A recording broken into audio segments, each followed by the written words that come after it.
की। देखिए, आप लोग बड़े सौभाग्यशाली, बड़े हर्ष का विषय है जो भगवान की कथा सुन रहे हैं। ये भगवत कृपा होती है तभी सुनने को मिलती है। कुसंग तो मिल जा सुनने के लाने चाहे जहाँ, बिना पैसा के, बिना कामना के, बिना सोच के कुसंग मिल जाएगा। लेकिन भगवान की कथा भाग्य से जब प्रभु कृपा करते हैं तभी हम शुभ कार्य कर पाते हैं, नहीं तो शुभ कार्य नहीं कर पाएंगे और अन्य कार्य में लग जाएंगे, मन लगेगा ही नहीं। बहुत सुंदर है, भगवान की कथा सुनिए। तो ताप को मिटाने वाली है भगवान की कथा। तापत्रय विनाशाय श्री कृष्णाय वयं नमः। मन लगा करके सुनिए। जो भी हमारे व्यास जी, आचार्य जी कथा बता रहे हैं, तो ऐसा नहीं कि सुनना भर है, उसका मनन भी करना है और आचरण में भी लानी है वो अपने जीवन में, तभी कथा सार्थक है।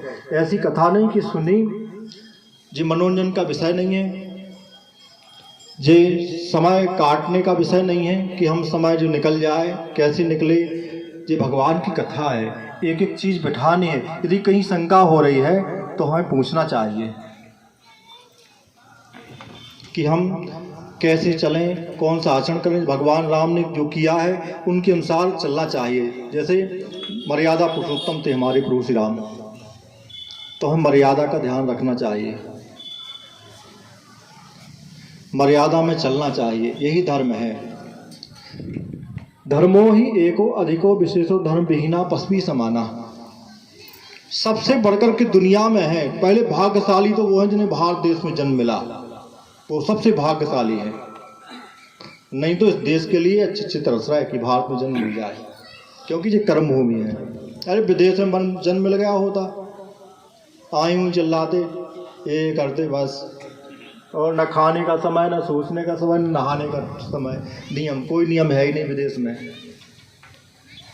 सबसे बड़े भाग्यशाली जिन्हें भारत देश में जन्म मिला और जिन्हें सनातन धर्म में जन्म मिला, उनसे बड़ा भाग्यशाली तो दुनिया में कोई है ही नहीं। और जिन्हें भगवान की कथा मिल गई वे तो महाभाग्यशाली हैं, बहुत से।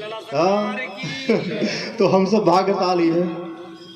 इसलिए भैया प्रेम से बढ़िया कथा सुनो भगवान की, जो दैहिक दैविक भौतिक ताप को मिटाने वाली है। उस पर चलो, चलने की जरूरत है आज। और बहुत से लोग चल रहे हैं। कई लोगों ने तो प्याज लहसुन छोड़ दिए, मांस मंगरा छोड़ दिए। ये सब उनकी कृपा है, पूरी कृपा।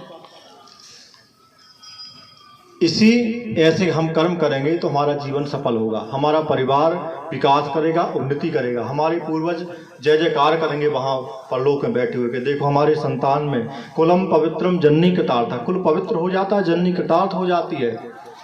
जिस कुल में एक भगवान का भक्त हो जाता है। इसलिए भक्ति ही श्रेष्ठ है, भक्ति ही सब कुछ है। और भक्ति किसे मिलती है? दानादि यज्ञा विविधा तीर्थ यात्रा दया कृता एन जन्म सहस्रेषु तस्य भक्ति वृद्धते। जिसने हजारों जन्मों में दान किए हैं, यज्ञ किए हैं, पुण्य किए हैं, तीर्थ यात्राएं की हैं, जब ये सब पुण्य इकट्ठा होता है तब हमें हमारे जीवन में भक्ति आती है, वह प्रभु से प्रेम होता है। कहा गया है, व्यास जी ने बताया होगा कि पुण्य क्या है, पाप क्या है, सबसे बड़ा पुण्य क्या है, सुकृत क्या है। सुकृत ये नहीं है कि हमारे पास में पैसा होगा, पैसा हो गया, गाड़ी हो गया, या हमारे कोई कार बन रहे, तो प्रभु कृपा तो है, लेकिन विशेष कृपा तो तब होती है सकल सुकृत फल एक सुहावा राम लखन सिय दर्शन पावा। हमारे सारे सुकृतों का फल है कि प्रभु के दर्शन हो जाए। भले ही हमें साक्षात दर्शन ना हो, जे हमारी आंखें उस दिव्य तेज को नहीं देख सकते, इसलिए तो भगवान श्री कृष्ण ने दिव्यम चचात ददाति में चक्षु। हे अर्जुन, हम तुम्हें दिव्य नेत्र दे रहे हैं, तब देख पाओगे हमारे उस विराट रूप को।